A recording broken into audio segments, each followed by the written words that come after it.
It's happening. USC's defensive line, they're maturing into grown men.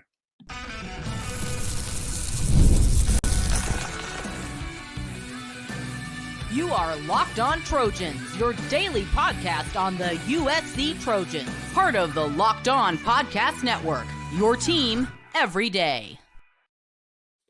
Fight on, everyone. I'm your host, Mark Culkin, and thank you for making Locked On USC part of the Locked On Network your first listen every day. Whether you're watching the show on YouTube, wherever you're going to listen to this podcast, you know the show is free, and you know how much I appreciate your support. Today's episode is brought to you by FanDuel. Bet your first $5, and if you win, you're going to get $150 in bonus bets guaranteed. Visit FanDuel.com to get started. It is time to let USC's youth be served. Let them go out, figure it out. That's what it's all about. It's that time of the year. USC doesn't have a lot to play for other than these last 4 games. However, the best thing that can come out of these 4 games, obviously the wins, is getting their younger guys, especially on defense, defensive line guys, as much opportunity as possible. I brought it up on yesterday's episode of Locked On USC. The run defense, pretty good, right? And they're doing it with a bunch of, I'll say no names and freshman backups. When I say no names, it's just guys you're not familiar with, but you need to become more familiar with. USC's run defense, they held Rutgers running back, who's really good, Kyle Monangai, to less than 90 yards. In fact, 86 total yards, 18 carries, and he had to leave the game a couple of times. USC was rocking him. And this is probably my favorite stat from USC's win Friday night against Rutgers. Rutgers likes to run the ball, and they're really good at it. This is their per quarter rushing attempts. Their average kept falling as the game went along. So in the first quarter, they averaged 5.3 yards per rushing attempt. Second quarter, that dropped down to 3.8. Third quarter, 1.1. By the fourth quarter, why even bother? They were averaging less than a yard. 0.3 it was their running average. And look, USC had 4 sacks in the game. So some of that kind of blends into there. Those numbers matter. Still, Eric McKinney, who I work with over there on WeAreSC.com, he put together the snap count numbers from USC's game versus Rutgers. And the youth, those dudes, they're getting it done. They're getting the job done up front. No other way to say it. Second-year player, Sam Green. Sam had one of the 4 sacks, and his snap count, if you want to go back to the Wisconsin game, it keeps growing. He's climbing the ladder. So against Wisconsin, 4. Since then, 6 snaps. That would be the Penn State game. Then you had 16 Maryland, and then he had 22. Well, I'm back. I missed a game somewhere. Anyways, went from 4, 6, 16, 22, and then against Rutgers, he had 30 snaps. Not bad. Not bad at all. Oh, that Minnesota game. There you go. I know why I forgot that game. After the Maryland game, if you remember, if you're watching the instant reaction show, I asked the rhetorical question, about Cameron Fountain. He only played 7 snaps in that game against Maryland. And the question was it enough for the staff to evaluate him? Were they going to see enough on film? Apparently so, because Cameron saw his snap count go from 7 against Maryland. He played 37 snaps against Rutgers. He was really good in that game. After that Maryland game, defensive coordinator Dan Lynn said that he was hoping to get Fountain into the game more. It just didn't happen. Well, he made sure it happened against Rutgers. And when he was on the field, he was really, really good, very productive. He was credited with 3 quarterback pressures, and I mentioned he had one of the sacks as well. It's going to be interesting to see how these snap count numbers continue to increase for some of these guys. Nate Clifton, who's been pretty much, one of the stalwarts inside, defensive line, defensive tackle. After the game, I told you he was wearing a walking boot. He was carted off into the locker room during the game. After the fifth or sixth snap of the game, he was done. So you have no more Bear. I have to assume Nate Clifton is going to be on the questionable to play list this weekend. You got Gavin Meyer, who he has taken over as the leader of the defensive line. I don't think there's any question about that. Particularly playing inside. He is the leader of the interior defensive line. Dude's a warrior. He's playing with a clubbed hand. He's got a big old knee brace on his left elbow as well. Same arm, but he leads by example. He almost blocked a kick, and he and Mason Cobb teamed up for one of the great 1-2 punches in that game against Rutgers. And unfortunately for Rutgers running back Kyle Monangai, he was the one who suffered from it. There was one play where Mason Cobb rocked him with a shoulder thud, which you would have liked to have seen him wrap up, but Kyle ricocheted off of that hit and literally right into Gavin Meyer, who just squashed him. All 290 pounds just pile drived him right into the Coliseum grass. He was slow to get up, and I think that was the last I saw of him in the game. He might have come back in, but all I know is ouch, that did not feel good. Playing next to Gavin Meyer. Again, Nate Clifton's now gone, at least questionable for I don't know how long, but Elijah Hughes, similar player to Gavin Myers, in my opinion. He had 18 snaps against Maryland. He had 42 against Rutgers. Couple of other young guys who are becoming, part of just the regular rotation, first string. You've got Braylon Shelby. He played 59 snaps. Devin Tompkins, 52 snaps. These are the younger guys. And I'm saying I think USC's going towards the youth movement. And maybe it was just a one-game thing. Maybe he was playing a little hurt. I don't know. But Jamil Muhammad, he's gonna be the first guy to congratulate these guys who are playing in front of him now. But his snap count against Rutgers dropped down to 28. Let me put that number into perspective for you, okay? And I know they're different positions, but Easton Mascarenas Arnold, he played, I think, all 90 snaps at linebacker for USC on defense. It's a lot of snaps. It's a lot. So I think the future is really bright with USC's younger players, especially up front. You got Jade Abasari. He only played 16 snaps against Rutgers. But these younger guys, they're starting to get a ton of meaningful snaps right now.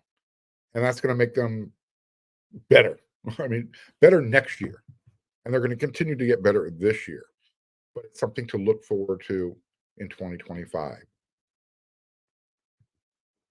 So assuming Dantlynn is returning as a defensive coordinator, John Nua, defensive ends coach, Coach Henney, Eric Henderson, coaching the defensive tackles. Those guys are returning. You've got the young guys returning. And don't forget, you're not even seeing these guys play yet. Carlon Jones, Lorenzo Cowan, Ratumana Bulabalavu. And let's not forget the 2025 recruiting class. It's getting better. You've got the local stud defensive end, Hayden Lowe. You've got the former Oklahoma commit, defensive tackle, Floyd Boucard. And probably the most underrated guy in the class, defensive lineman from the state of Texas, Gus Cordova. So your core guys, they're young. They're first and second year players. USC is recruiting a lot better in 2025 compared to the first couple of years with Lincoln Riley and his defensive staff. It's taken, you've got Dantlynn and Henney and Coach Entz and Doug Belk, Coach Nua, Taylor Mays. Well, and now you're starting to see, a little bit more proof of concept, and it's making recruiting a lot easier. What if Anthony Lucas decides to come back next year? I mean, talking about young, year-wise, he'll be his 4th year in college. That would be massive because he hasn't played a ton of college ball. You think about how many games he played for Texas A&M, how many games he played for when he transferred. Yeah, he's still good. I don't know. Maybe he showed enough film. I don't know. Maybe you make Anthony Lucas an offer he can't refuse to come back for another year to keep getting better. Excuse me. As I said, there's plenty of proof of concept now for the recruits, for the transfer portal guys. Those guys can see, hey, look at the film. Look at how much better USC got in 1 year once they changed coordinators and the scheme. Again, coming back to Anthony Lucas, experience-wise, he hasn't played a ton of college football. I talked about the younger guys who are starting to see a lot more game time action right now. I talked about the recruits they've got committed coming in. So 2024, it's still a work in progress. And they've still got some really nice games coming up. You got Washington this weekend, and then you finish up in LA against Nebraska, at UCLA, you're home away from home, the Rose Bowl, and then at home against Notre Dame. 2025, looking really promising defensively, especially up front. I think that's great. What do you think? Let me know. Hit me up with your comments. I think the more we see the young defensive linemen, the better they get, the more comfortable they get on the field. You saw what happened with Cameron Fountain. Just leave him out there. Let him do what he does best. Hopefully, we see some more of the younger guys. And that's how you're going to get better going forward. Younger guys have to learn, whether it's by just making a play and saying, all right, that's how I do it, or by making a mistake and saying, all right, don't do it like that. Learn from that. USC's 4-4. It's time to play the younger guys, get them ready for the rest of this year and the bowl game, and preparing for 2025.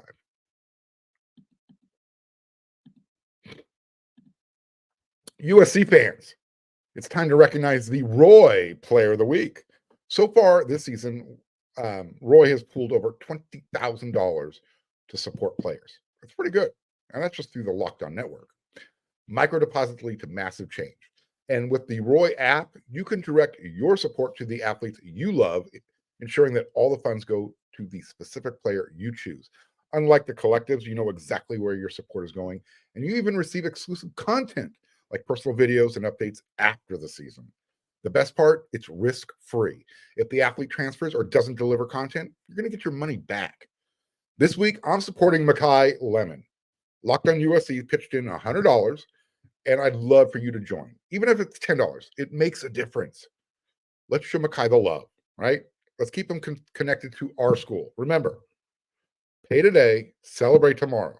Your support sets your team up for success. Makai earned it. 256 all-purpose yards. That's the most since Adoree Jackson way back in 2016. Here's what you have to do. Because I don't want you to miss out on this great opportunity from Roy. They're giving away 2 tickets to a game in November. This is all you have to do. Download Roy, create an account, and then enter the referral code Locked On, and you're entered. That's it. If you're already on Roy, great. Any contribution to an athlete's campaign also gets you enrolled automatically. No purchase necessary. It's going to be void or prohibited. Download Roy now. Join the NIL game. No subscriptions, no fees. And be sure to check us out on Instagram, Facebook, and at X at Roy_return on you for more information. Roy, support the players, change the game.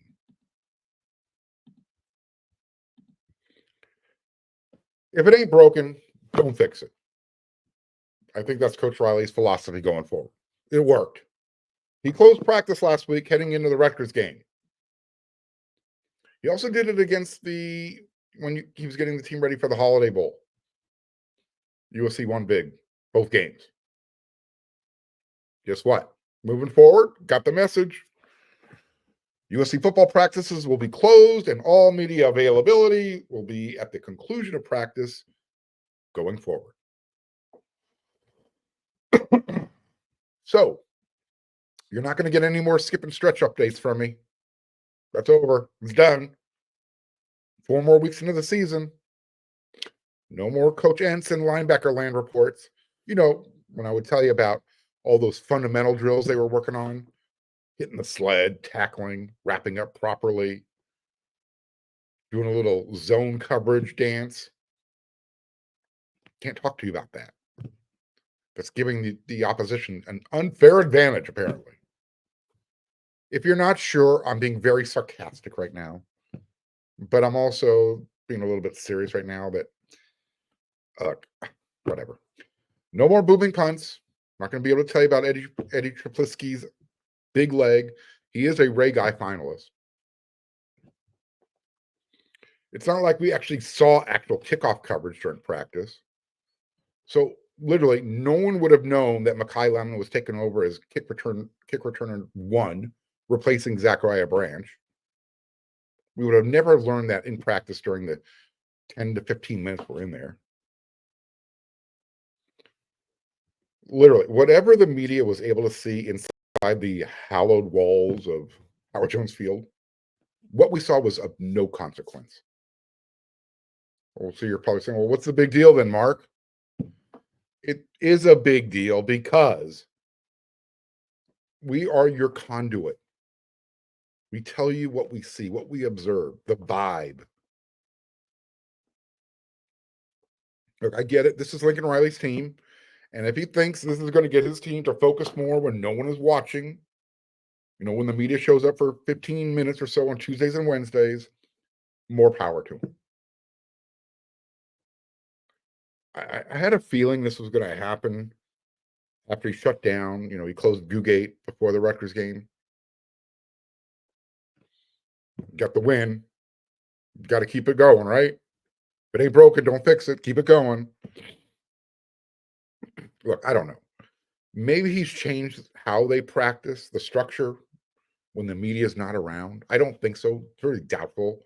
You don't change it halfway through the season where you're just changing your complete structure of how you do things. That's not how you teach consistency. But again, this is not why USC beat the Scarlet Knights. Shutting down practice isn't what did it. And I'll be honest with you, this is not the best way to win friends and influence people. It's just not. Yeah, the Dale Carnegie book.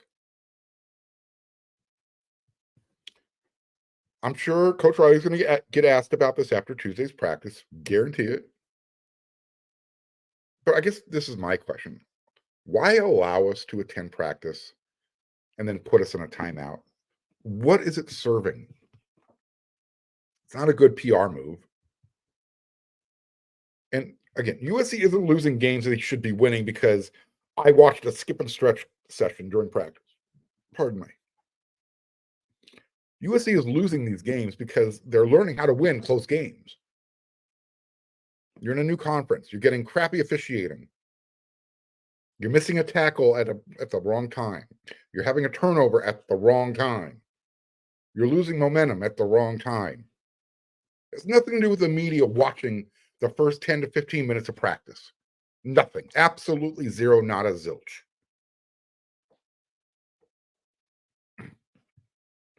Last week after practice, when Coach Riley was asked about closing out games, he said this, quote, "I don't see one central issue. We sprung some leaks in different places, and we got to keep coaching and keep progressing," end quote. All right. Didn't mention the media. It wasn't our fault. This week, he told the team the following. He was on the Trojans live radio show. These are the things that have to happen. We have to be able to do these things better. And our guys really listened. And you saw some big steps. Winning that game, we've got to continue to improve and to capitalize on it. So that's what he told the team last week when the media wasn't around. So apparently it took 4 losses to get the team's attention, kicking the media out of practice. Now all of a sudden they're listening. Okay. Well, at least I can say I did my part. I'm helping the team get better because I'm not there. Yes, I'm dripping with sarcasm. You don't like it, deal with it. I'm a huge Lincoln Riley fan. I don't have to support all of his decisions, though. I really don't. Pardon me. So Coach Riley, he started to get into he was like I mentioned, he was on the Trojans live radio show, and he started talking about USC's next upcoming game against Washington. Your host, Jordan Moore, Sean Cody Kessler. I'll be honest with you, I'm not sure how Coach Riley was able to do it with a straight face answering Sean's questions. He was wearing his Halloween costume. He was dressed up like a giant hot dog, complete with mustard, relish, all the condiments. Even the top of the hot dog, the sausage, how you have those little knots. Yeah, it even had that little detail going on. So Sean asked him about the Huskies. And if you're not aware of this, the Huskies, they're 4-0 at home this year, Husky Stadium. And they haven't really played a home game, and this will be going on week number 4. So I wonder what USC's game plan is going to be going into this game, because Washington, they've got the number 1 pass defense in the country. I'm going to talk about that next game coming up in the next segment.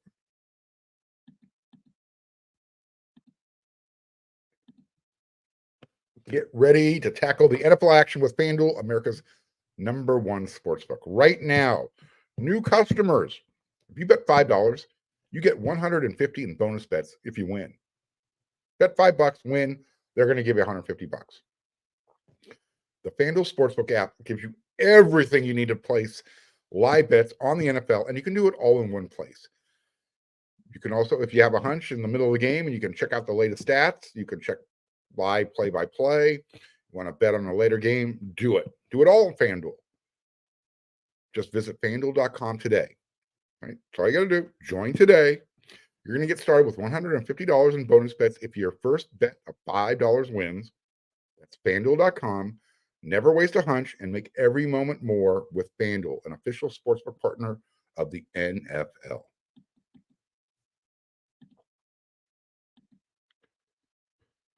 So let me ask you this question. What is USC's offensive game plan going to be? I'm not sure if you're aware of this.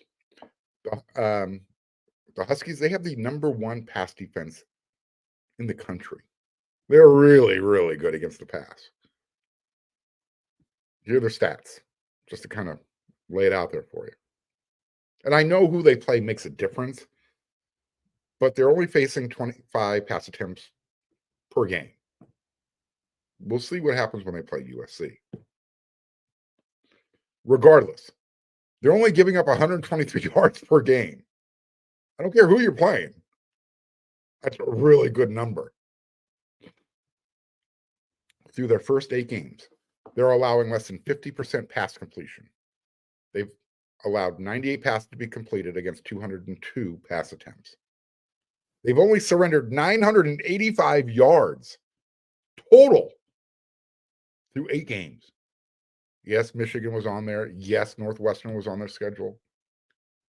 Still, that's less than 5 yards per attempt being completed. They've only allowed 6 touchdowns through the air, and they've intercepted the ball 5 times. And they're pretty good against the run, too. They allow 148 yards per contest. For contextual purposes, for what it's worth, USC's run defense, I gave them credit up there in the first segment. They're only giving up 136 yards per game. Unfortunately for USC, lately, their pass defense has been a little loose. But again, they are missing some of their top dudes. And if you listen to yesterday's episode of Locked On USC, you already knew that. They were missing Jacoby Covington, Jalen Smith, Greedy Vance, just to name a few. So Washington this year, new head coach, new coaching staff. They're a team in transition, bunch of transfers, very similar to what Lincoln Riley did his first year at USC. Washington this year, they opened up at home with 2 games against Weber State and Eastern Michigan. They did exactly what they were supposed to do in both games. Won big, scored over 30 points, gave up less than 10 points per game. Then they played Wazoo in the Apple Cup. They were technically the home team, but that was played at Seahawk Stadium. So it wasn't at Husky Stadium. Then they beat up on Northwestern. I mentioned that a few seconds ago. Went to Rutgers, lost. I watched a little bit of that game. Washington kept turning the ball over, and Rutgers was just running on them like whatever they wanted to do. I told you, Kyle Monangai is a really good running back. And then the Huskies came home. They beat the Wolverines in Seattle, Husky Stadium. We know USC gave up a late lead in Ann Arbor, should have won that game. Replay officials helped out big time. Anyways, then Washington went on the road back-to-back weekends. These last 2 weekends, they have lost. Iowa, 40-16. Iowa's offense put up 40 points. Then last week at Indiana, they lost 31-17. They did give up a pick 6 in that game. So, just kind of where that 31 points came from. It was 7 points came off of pick 6. This is going to be USC's last real road game. True road game where they have to travel. Because, again, just to remind everybody, they finish up in LA. They host Nebraska after the bye week. Then they're at their home away from home, the Rose Bowl against UCLA. They wrap up the season at home against the Domers. They're going to play spoiler. So far this year, USC hasn't won on the road. I guess we can count the neutral site game in Las Vegas. So they're 1-3.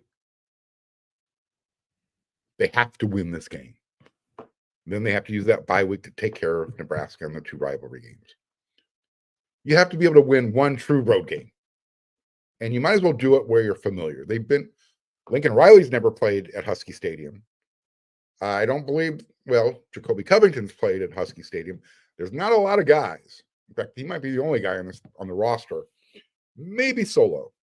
2019 was the last time they played there. Solo, I think, was on the roster. So not a lot of familiarity up there. Trojans are what? They're the favorite right now. They're -3. The over-under total points, 55.5. Interesting line. By the way, USC has been favored in all of their road games this year. But they've given up late fourth quarter leads in each of them. So I mentioned the last time USC played at Husky Stadium, 2019, they lost that game 20-14. That game has no bearing on this year's game, but I think it's important. USC has to win this road game. It's not a great Washington team. How is USC going to go about it? We're going to talk more about it this week, but Washington's really good against the pass, decent against the run. So how is Washington's defense going to approach this game? Because USC can do both, especially when their offensive line is doing their job. Is Miller Moss going to be able to carry forward with that 300-yard passing performance? Is he going to use those guys he has on the outside? Let Woody Marks, let Quentin Joyner do their thing? Find out. If you watch the next episode of Locked on USC, you'll definitely know what's going to be happening. I'm going to have some recruiting news. I'm going to have a take on the quarterback room, not just this year, but spring camp. It's going to be crowded, or maybe it won't. Till that next episode of Locked on USC, everyone, you know what to do.